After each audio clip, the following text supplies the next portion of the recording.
Okay, girls, my baseline labs came back today, and baby, my body has been fighting for her life, let me tell you, in silence. So today, we're gonna walk through some of these numbers and results together so that way you can get a good understanding on what your labs might be telling you to on your PCOS journey.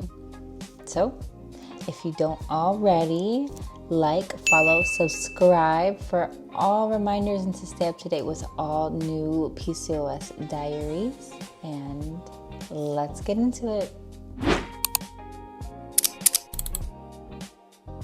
So the fourth episode of the PCOS diaries, obviously, but I want you guys to kind of understand what the first three were. I mean, definitely go back and check it out. But so far, we have started this thing, right? I got the intro going for you guys to get a good understanding of what this PCOS Diaries is meant for.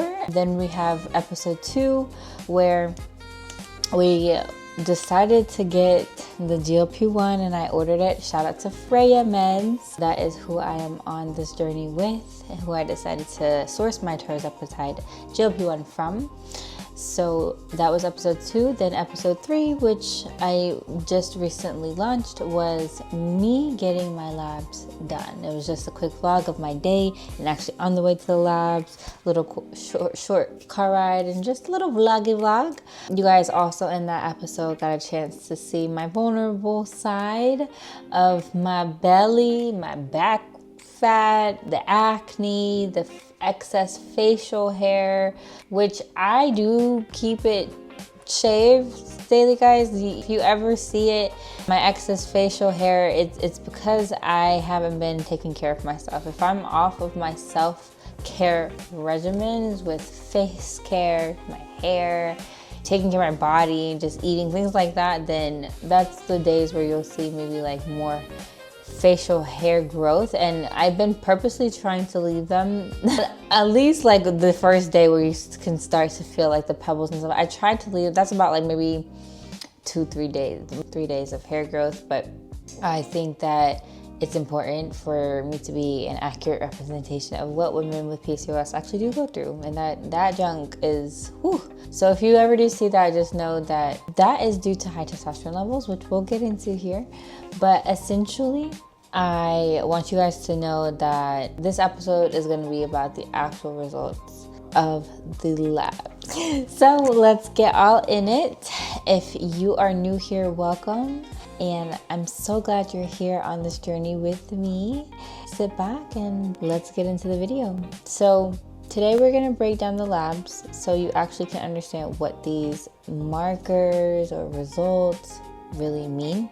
And if you want, definitely pull out your phone, your iPad, take some brief notes, text yourself a message, right? Because this stuff is actually helpful in real life and you can apply it. I do want to give a quick disclosure. I am not at all a medical professional. I'm not sharing any medical advice. So you guys understand that this is just my experience with my PCOS. Every woman with PCOS is different, and it's your job to do your due diligence and really start to understand what your body needs, what works for you, what doesn't work for you, etc. Okay, so take that with a grain of salt. But essentially, my labs came back and there were about 5 levels out of range. Okay, so background context, I was aware of about 4 of these being out of range because I started my PCOS journey like 3 years ago at this point.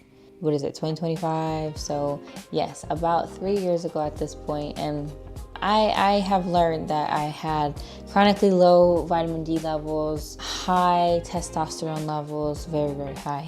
And then my TPO levels, thyroid peroxidase, was really monitoring your thyroid function. Those are the 3 that I knew were like, I had to be intentional about. Now this round of lab work showed me 2 other levels. Well, actually I knew about the HDLs. So My HDLs or triglycerides, they're usually low also, or they had been throughout this last 2 to 3 years. I have undergone, I've seen an endocrinologist, a functional health / integrative health one who focused more so on just lifestyle versus taking supplements and medication. She actually banned me from being able to take any supplements. But at some point I just got really fed up with her because I just needed more help, and I just don't feel like she was hearing me. So here I am. But in that time with her, I did get a chance and an opportunity to see what types of regimens worked. One thing that she was a big stickler on was actually walking 45 minutes a day, preferably before sunrise. I was like, girl, what? Because I'm not a morning person. But that's supposed to help with your circadian rhythm, right? Because the sun is about to come out at that time, and it is the morning time. So basically, you walk for 45 minutes a day at 3.5 speed. This is a brisk walk. This cannot just be like a just stroll. It cannot be that. It has to be a brisk, fast-paced walk at 3.5 if you're on the treadmill. And if you cannot do it very early in the morning, then at any point in the day, just get it done at any point in the day before you go to bed. It's better than nothing. And I honestly was doing that for some time, and I saw results. My periods started coming back regularly. I wouldn't be as bloated, and I can start to see some of my muscles a little bit more, especially around my midsection. But the pudge would still be there, the bloat would still be there, like that just hard, inflamed, overshapedness would still be there for my belly, regardless. So when I did get bloated, quickly stopped for me as a regimen, because also I started to travel, and then the 45-minute walking every day became hard. And that's also on me too, because when you set your travel plans, you have to set it around the success of your habits embedded into it, right? For example, don't book a hotel that doesn't have a gym if you know you have to work out every day, right? You have to walk a mile every day. Book somewhere that has a walkable trail or is a walkable neighborhood, things like that. You want to set yourself up for success. So I just wanted to let you guys know that that is exactly what I tried to do. And I was consistent for a while, but I was still dealing with just a lot of the symptoms. When I saw her, we got my vitamin D's together we got them where they needed to be. She had put me on a lot of vitamin D. I think the 50,000 I use weekly. I was doing that for some time, for about 2 months before I got my vitamin D's up, because they were very low before. They're at like a 16 or something, super low. She was like, that's dangerously low, girl. That's like cancer range, heart disease range. Like, you need to get on that. And that's when it really became serious for me, because I was like, oh my goodness, I didn't know. I just thought that I was lazy or depressed because I just felt so low, no energy. My mental health was suffering. Felt terrible about myself. Just, I didn't feel energy to do anything, and I would just be so tired all the time. My bones would be cracking, fatigue is no joke, y'all. So having low vitamin D levels definitely is not fun, and it can be very dangerous, so just keep that in mind. But I knew about that one for some time. So anyways, the updated version is that my vitamin D is still low. So that will be the first one that we can talk about. Actually, you know what? I want to go in order. So we'll go with the TPOs. So on my metabolic panel, actually, let me pull it up on my phone so that I can go through with you guys. So I got mine done with Quest, as I told you guys or shared with you all in the last vlog video. But I did 5 different tests, okay? So the 5 different tests that I did, or panels, so they say, are the Women's Hormone Test Panel, expanded version, the Metabolic Risk Panel, the Vitamin D Panel, and the Comprehensive Metabolic Panel, or the CMP. Finally, the Complete Blood Count, or CBC panel. So those are the 5 that I paid for out of pocket to have Quest test for me. Okay, and that's when I went with Des and we got our blood work done. Obviously, there are a lot more levels that you can and definitely should check. Those are the ones that I knew about already and that my bestie ChatGPT also helped me game plan to go ahead and check on before I started this journey with you guys, because I knew I was going to start the GLP-1, and it's really important for me to at least know where I was at, because last time I got my labs checked, girl, it was like earlier this year, maybe Q1, like February, March, maybe somewhere on there. So it was a while. But anywho, so the first one being the Women's Hormone Test Panel Expanded, looks like this. I don't know if you guys can actually see my screen, because yeah, I'll probably have to just attach it here on the screen for you guys to see. But basically on this test, I had 2 levels that were out of range. This test covered, or this panel covers your FH. This panel covers your FSH, your LH, your estradiol, I don't know how to say that, but that is a female hormone.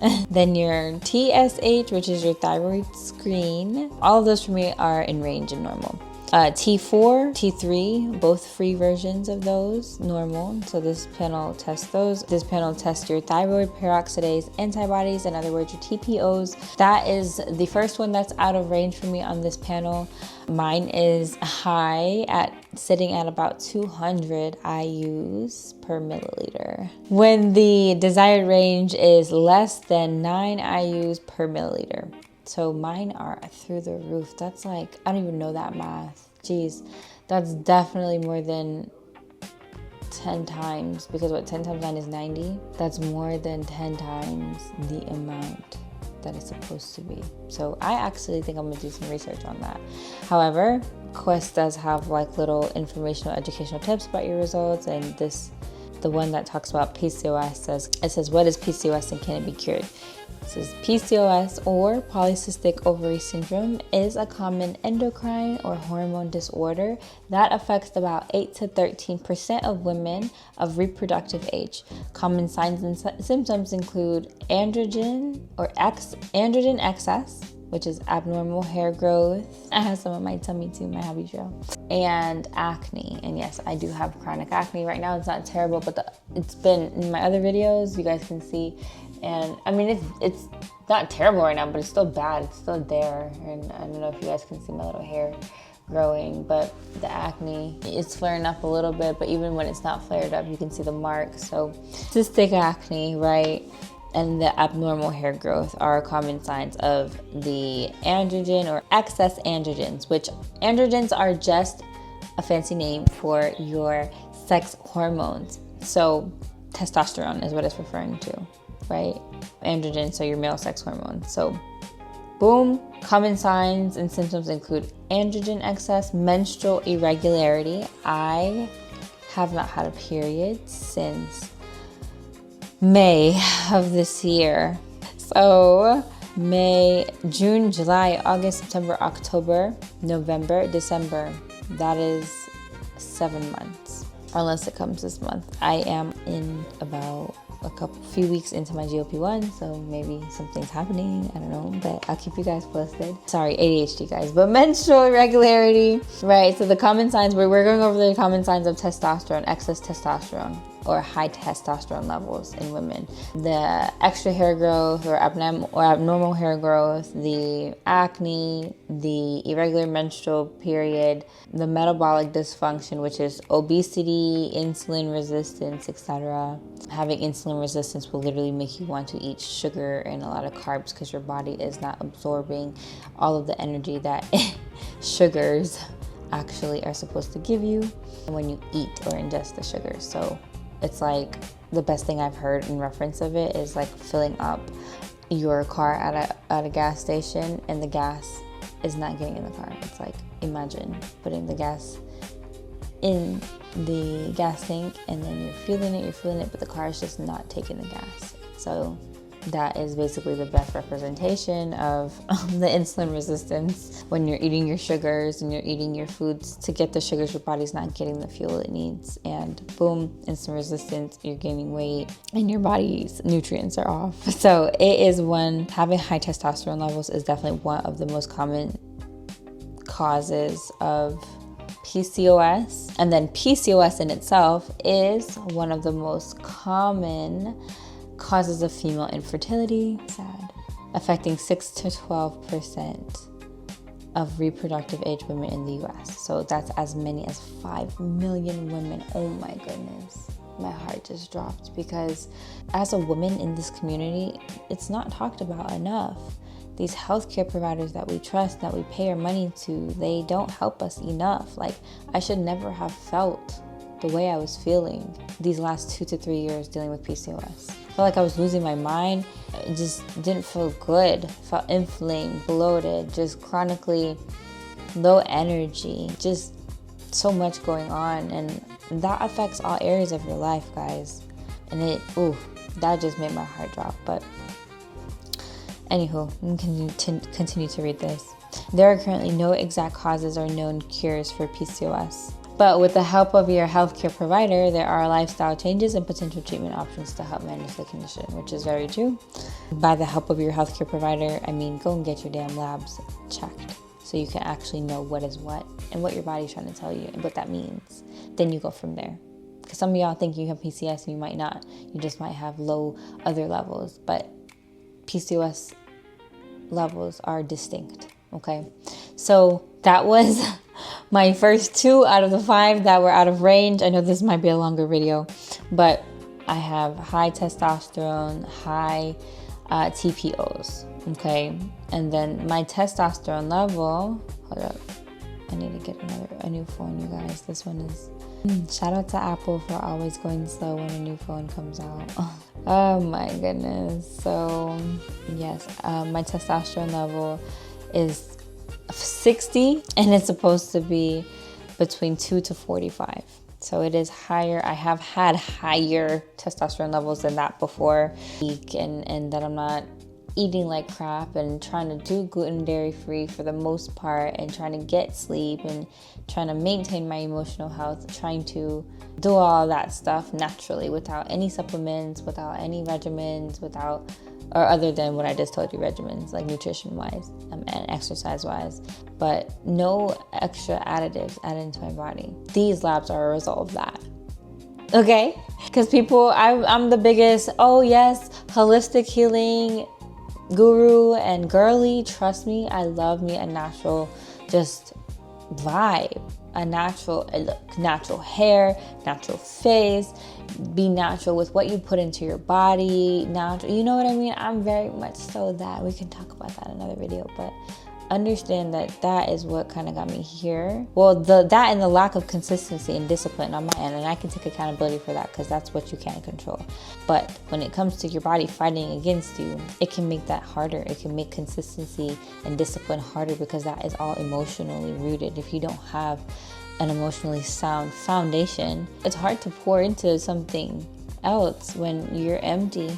You have low energy levels, low vitamin D levels, you're fatigued all the time, you're tired, even after getting 8 to 10 hours of sleep, you're inflamed, you're swollen, you're always hungry, constantly hungry after you eat, you're dealing with like excess hair and all this stuff, like, and you feel alone, bro. So I don't even know where I was going with that. I was ranting, but the testosterone levels, they're high, but not as high as I've ever seen them. I just know I need to take my butt to the gym and get my cardio going. But who knows? The GLP-1 might actually help with those too. We'll see.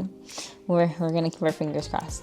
So back to being on track, guys, ladies. We just went through my women's hormone test panel, expanded version, and now we're gonna go through the metabolic risk panel. Because keep in mind, there were 5 panels, right, and 5 ranges that were out of range. 2 of those ranges were on the first panel, which was the women hormone test panel, which was the expanded version. Now we're on the metabolic risk panel that has 2 more out of range. So first I'm going to tell you what is tested on this panel.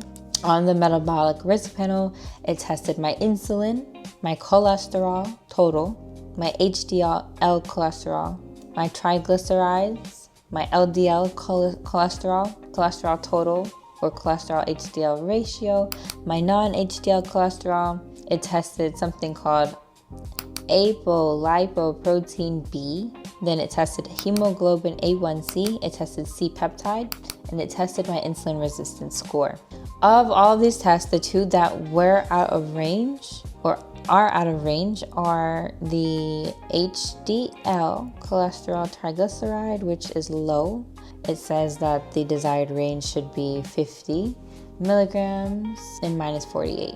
Then the second thing that was out of range was my hemoglobin A1C. For all my ladies with diabetes that run in their family or pre-diabetes, you know your A1C is a very, very, very strong marker of insulin resistance and diabetes or pre-diabetes. So that one's something that kind of alarmed me. I didn't know about my A1C before. It wasn't ever a red flag when I was seeing the endocrinologist, unless she just genuinely wasn't checking those things. But I went back to my lab results from Quest from the last couple of years, and I did see that A1C was on there and normal. So this just means that something's changing for the worse with my A1C. I'm not a doctor, so I don't know. I'm gonna have to talk to my provider about this, but essentially my result is 6 and the desired range is 5.7 or below. So it's not too much higher than the desired range, but still higher, which is a bit alarming. And then the explanation and how these relate to PCOS symptoms. Let's see. On HDL cholesterol, it just says for what it is high density lipoprotein or HDL. So this cholesterol is commonly called good cholesterol. Unlike other cholesterol levels, the HDL cholesterol test results is best if it's high. Elevated HDL cholesterol is associated with decreased risk of heart disease. A low level of HDL cholesterol can be associated with increased risk for heart disease. And then genetic factors or conditions including liver disease, malnutrition, or hypothyroidism may decrease HDL cholesterol levels. Smoking and drinking alcohol may also decrease your HDL cholesterol level. So I know that this is a marker that matters when it comes to your metabolic syndrome, right? Because it's usually caused by metabolic syndrome is usually caused by insulin resistance. So HDL cholesterol levels are gonna kind of go hand in hand with an increased weight circumference, elevated glucose levels, maybe even elevated blood pressure, those things. And so I know that cardiovascular disease, which is a leading cause of death worldwide, is connected to this lab as well as a whole bunch of other heart stuff. So definitely an important marker, but that is the HDL cholesterol result. And honestly, what I've researched on this specific level is the lipoprotein. So a lot of the time women with PCOS have something called fatty liver. So this is one of those levels, I believe, that goes into it. I believe, don't quote me. My mom says she has that and she has PCOS. So I was looking into a study on that. And then finally, my loves, because I know you guys are probably powering through this video with me. If you're still here, thank you. We're almost done.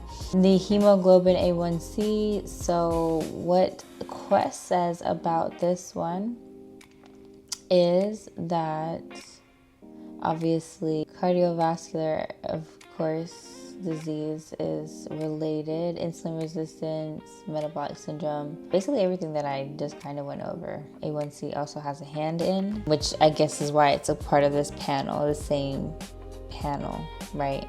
The metabolic risk panel. So yeah, those are the two levels on that panel that are out of range for me and how those kind of tie into PCOS. But the last one, because we talked about the 4 out of range so far, right?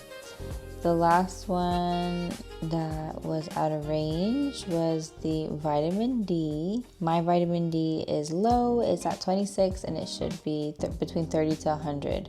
So mine have been really, really low before. This is not too low. I've been doing the vitamin D shots at my IV care place, and I did about 2 rounds of those. It lasts for about 8 weeks. So if you are low on vitamin D and you know that you're chronically deficient in vitamin D, I would suggest maybe trying that instead of the daily supplements, because those last longer. The shot, it's a shot in your side, but it does keep your vitamin D up for an extended period of time versus you having to take those supplements every day. But to each his own. That's what helped me, and that's why, because I know that my 8-week time is wearing off a little bit. I know that's probably why my vitamin D is so close to being within range. So that's actually a good thing for me, but it is technically still out of range. Just making sure I am being intentional with those levels. I'll probably get my shot here soon, or just go back onto the supplement daily, because I have to take some supplements daily every day for the GLP-1 now, which will be in another video, so stay tuned for that. But yeah, so those are the 5 results that are out of range for me. Just to go back over it, we have my out of range thyroid peroxidase antibodies, my TPOs. My testosterone total were high, and then the vitamin D was low, the HDL triglycerides was low, A1C is high. So those are my 5 labs that are out of range from my blood work that I did, and the 5 labs, or the 5 panels that I actually completed, I talked about earlier in this video, so go back if you feel like you want to get those same panels tested, just as a baseline to see kind of where you are at, because if anything comes back negative or out of range on these panels, it will be a good strong indicator that you may or may not have PCOS. Okay, so definitely, if you found this video helpful, comment below. I really would love that. And if you have any questions or need help with how to go about getting your baseline labs done, or want to know more about the details on the steps I took to getting mine done with Quest, definitely comment or shoot me a message. I would love to help you out. But that is going to conclude this episode. Yay. I also want just to reassure you guys and take a second to pause and say that, or remind you all that I'm sharing this because so many women walk around feeling broken, feeling lazy, or undisciplined. But your labs might explain everything, okay? They might explain everything that's going wrong with you. It might make you feel less insane that this stuff is not in your head. You're not crazy. You're not failing. Your hormones are just out of alignment, babe, or they may be. So this is where you build that part of yourself up, and that connection to your body is by identifying it first. So these labs, understand that these labs are exactly why I decided to start my GLP-1 journey. Not just for aesthetics and losing all the weight because I need to be skinnier. No. Not for the clout or because everyone else is doing it in the trend. No. It's literally just because of the inflammation, the insulin resistance, right? The irregular period, the fact that I don't want to be infertile when I start to create my family. When that time does come and God does bless me with kids, and if I have a hand in it, I'm gonna prepare to be my best self and healthiest self now. And all that being said, I just want to show up and actually support my body instead of fighting against her. That is why I wanted to share this elongated episode and video with you guys. Okay, because labs are important. It is going to be your identifier. It is going to be a baseline for your journey. If you decide to take yourself and health seriously, you should know where you are at before taking anything, okay? And that is one thing that my functional /integrative health endocrinologist did teach me. So shout out to her. But I will see you guys in the next episode 5 of the PCOS Diaries series. And episode 5 is going to be exciting because this will be my first injection. Woo! The real moment this journey officially starts. And as always, I'm honored and blessed to have you guys alongside with me. Thank you for being here and for giving me your time and attention and love, support and encouragement always. I cannot wait to see you all later. And until next time, mwah.